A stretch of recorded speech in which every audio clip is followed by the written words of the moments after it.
All right, we are live. I know this was an impromptu video, but we're going to go ahead and just jump right in. If you're watching this on YouTube, hey. If you're watching this on LinkedIn, hey. If you're not connected with me on LinkedIn, link is in the description. If you're not connected with me on, or if you're not subscribed to my YouTube channel, there'll be a link as well. I'm trying to do more of these lives, and I want to get this information out as much as possible. So, anyway, today we're going to be talking about imposter syndrome, and we're going to be talking about how being more confident can lead to more job opportunities for you. Because I think at the end of the, not even I think, I see at the end of the day, we're all just trying to land the job that we like, do the job that we like, get paid, and like go home. Like that's for the 9 to 5, or that's golden, right? And so when it comes to imposter syndrome, I really want you to be intentional about your thinking and be intentional about like how you're going to move past it. But we'll definitely get into that. So, first and foremost, if you don't know me, hey, my name is Jordan Campbell. I am a career and confidence coach. I help 9 to 5ers figure out what the heck they want to do and then land that role. And so, if you need that technical support, if you need that, mindset, if you need that application support, I'm your girl. So, you can definitely find more about me in the link in the description. All right. So we're getting into imposter syndrome, and those on LinkedIn, if you have a question, you can definitely come up on stage. Those on YouTube, leave your comments down there and I will get to them. So first and foremost, I wanted to highlight like the common struggle that we all kind of have with self-doubt and define imposter syndrome. So if you don't know what imposter syndrome is, it's basically despite there being evidence of what you're doing and there's evidence that you know what you're doing, you always kind of in the back of your mind say, I don't really know what I'm doing. I'm not, maybe you're even saying I'm not good enough to do X, Y, and Z. And that type of self doubt cycles itself into imposter syndrome, and it really affects your career, the career you're trying to build, but it also affects your job searching. And we'll get into why that affects it and how you can kind of correct that, because again, the job market is crazy right now. So we want to take every tool in our tool belt and make sure we sharpen them up so that the market is literally the only thing stopping you. Like everything else is, you've dotted your I's, you've crossed your T's. Now we're just fighting against this job market.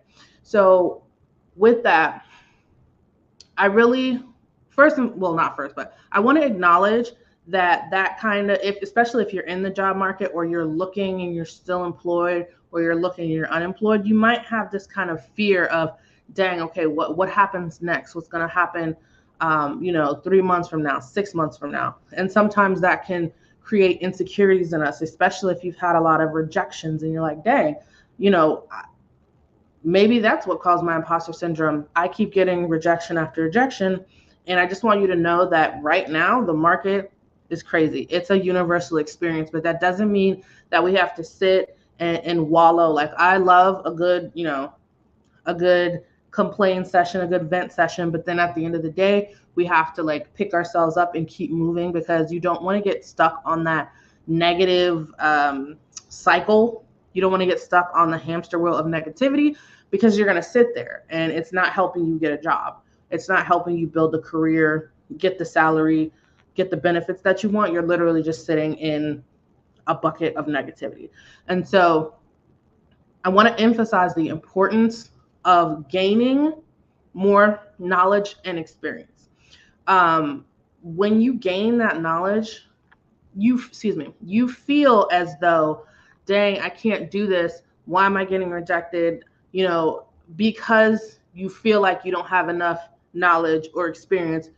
And not to say you don't have enough knowledge or experience in your role in your industry. There's other types of skills that we haven't been taught since college, since high school, right? We haven't been taught those resume building skills. We haven't been taught those interview prep skills. Like we had this whole, career source center. We had this whole career source center that helped us when we were younger, but now, out in the real world, we, we're lucky if our job has a career center or something to help us really do that type of professional development.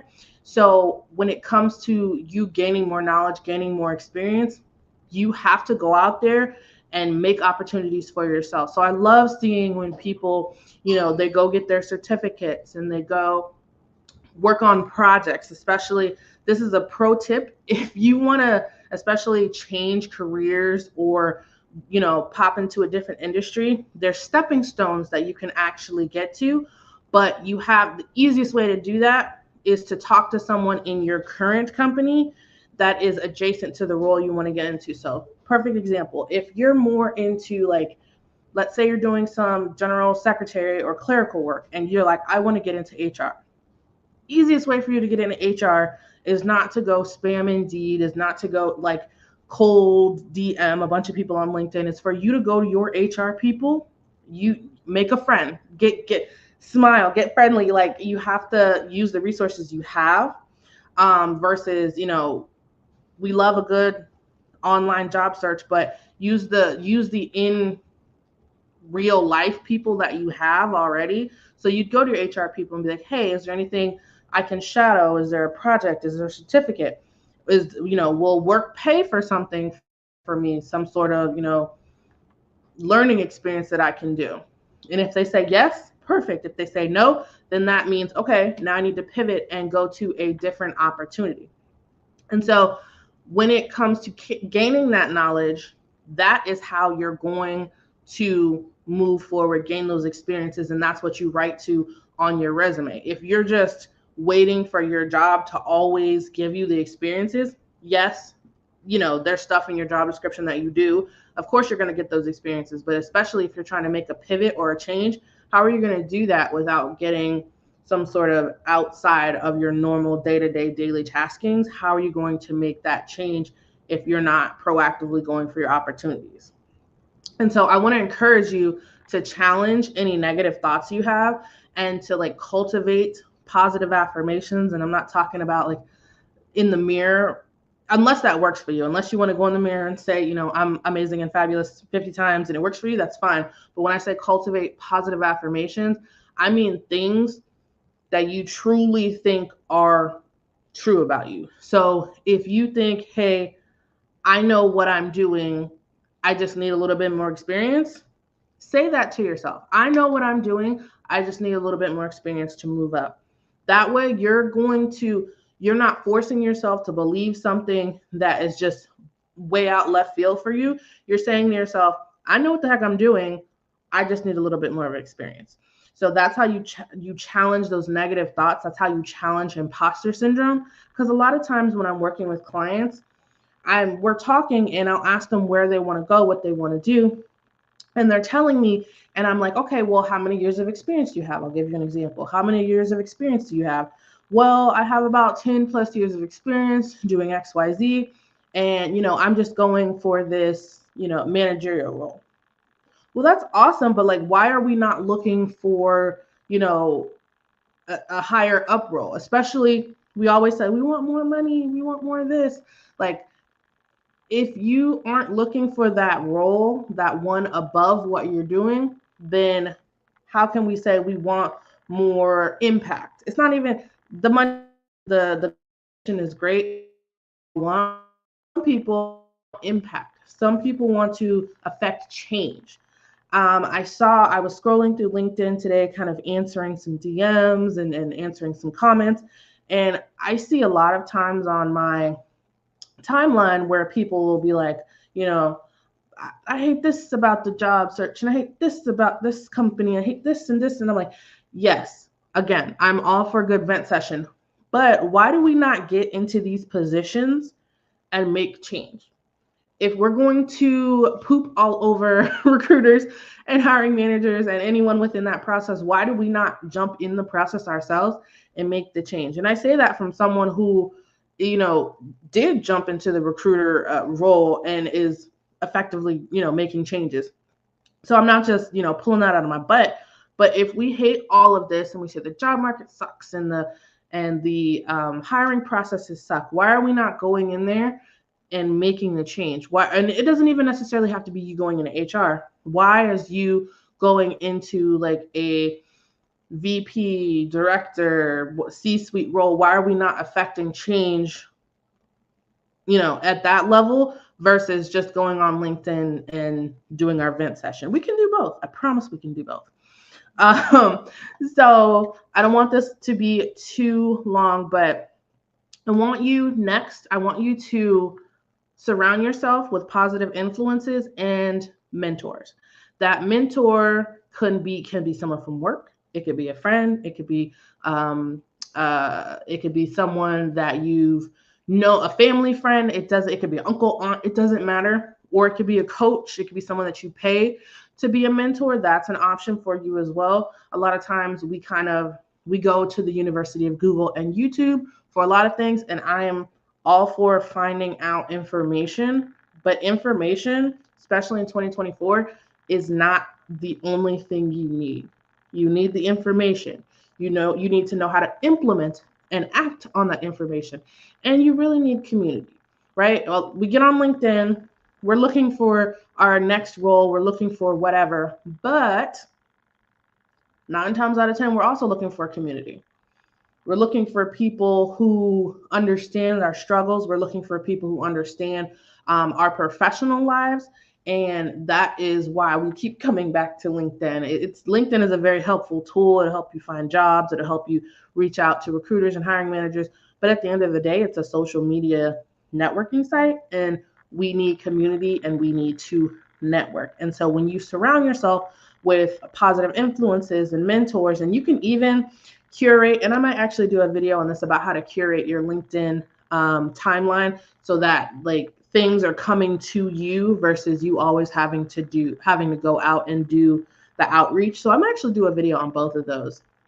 So let me know, especially if on YouTube, I don't know about on LinkedIn, but on YouTube, let me know if you want a video on how to curate your LinkedIn so that it's bringing you opportunities, and then how to do outreach yourself. So let me know if you want that. And so again, positive influences, mentors. And so, oh, sorry, someone was on LinkedIn. Okay.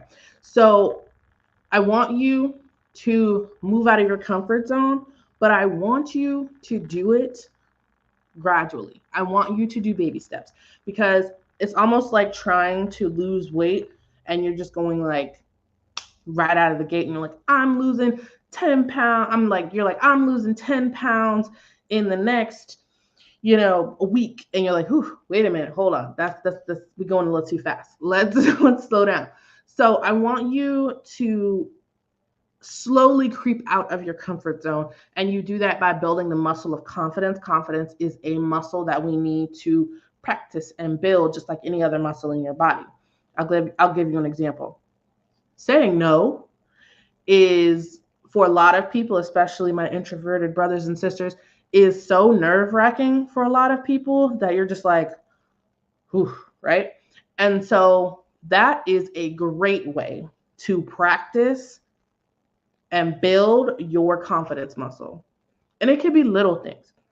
And I know I'm going to give an example and you're going to be like, what? Someone asks you, hey, do you have that report right now? No, but I'll get it to you by the end of the day, right? You're like, I would normally say that. That is you practicing. Or someone asks you, this one's a little bit harder. Hey, can you help me with X, Y, and Z? And you know dang well you have too much on your plate already. You can say, hey, I have X, Y, and Z to do. Once I finish that, I will try and help you, but I can't promise anything, right? Easy. I know a lot of people are like, no is a sentence. That kind of doesn't work in the professional world. You have to have a little tact. You have to have a little finesse in the professional corporate world. but that is how you're going to practice your confidence skill. Say no. Ask for things. Ask people for, let's say you're dealing with money or budgets or something. Ask for money, like in a project, right? Or you can ask for a raise. Do that too. Doesn't matter. But saying no, asking for things, something that is outside of your comfort zone. If you're like, I'm comfortable with all that, find whatever it is you're uncomfortable with and practice it. And lastly, I want to make sure that we are embracing, when it comes to imposter syndrome, one, embrace it. We all feel like sometimes, why am I here? Like, I don't know how I got here, but I'm here, right? I want you to embrace that, but I also want you to embrace your personal strengths. I want you to embrace the fact that you're an introvert. That means maybe you have a better listening ear. I want you to embrace the fact that you may be an extrovert where you're able to be a little bit more charismatic, right? And so I want you to take those strengths, internalize them, and then help them, and then they help you beat that imposter syndrome. They help you be more confident so that you can land more job opportunities. It's not going to correlate directly into I'm more confident, I'm getting more job opportunities. What it correlates to is I'm more confident, I'm more proactive in my job search, whether I have a job right now or I don't. And now I'm able to move on and figure out what steps I need to take. Do I need to get a stepping stone job? Do I need to get more experience? Do I need to get more education? Because sometimes that's something too. So the confidence, you're not going to say, I'm confident one day, and then the next day you'll get a job. You might, hey, that'd be amazing, right? But the confidence allows you to build on the steps that you need in order to land another job opportunity, make more money, negotiate your compensation package. That's a big one. So I'm a little bit over at this point. So I'm so glad I was able to hop on here and do this live. If you're listening on LinkedIn, you can catch the replay on YouTube. If you're on YouTube, connect with me on LinkedIn so I can follow you on your journey. Thank you guys so much for watching, and I will catch you guys on my next video, next segment of Is It Friday Yet? Also, down in the comments below, let me know what type of topics you guys want me to talk about in this segment, because I love just kind of like riffing and like talking about different types of career development, professional development, all that jazz with you all. All right. So I'm going to end it here, and you guys have a wonderful night. And thank you guys for watching.